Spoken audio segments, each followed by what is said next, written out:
kila Mkenya Ijumaa ijayo, tukikumbuka matatizo ambayo tumepata, hata maisha ambayo yamepotea, kwa heshima hiyo na kwa sababu tunajua suluhu kamili ya matatizo haya ya climate change ni kushughulikia mambo ya mazingira, tuweze kupanda miti. Serikali nzima Ijumaa hii tarehe 10, sote kama Wakenya tutaungana tupande miti na tujue ya kwamba suluhu kamili ya matatizo ya kiangazi na mafuriko ni kushughulikia mambo yetu ya mazingira. We are going to be united.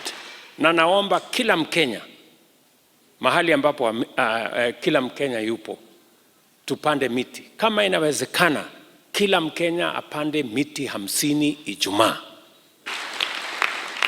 Mahali popote alipo, pande miti 50 Ijumaa.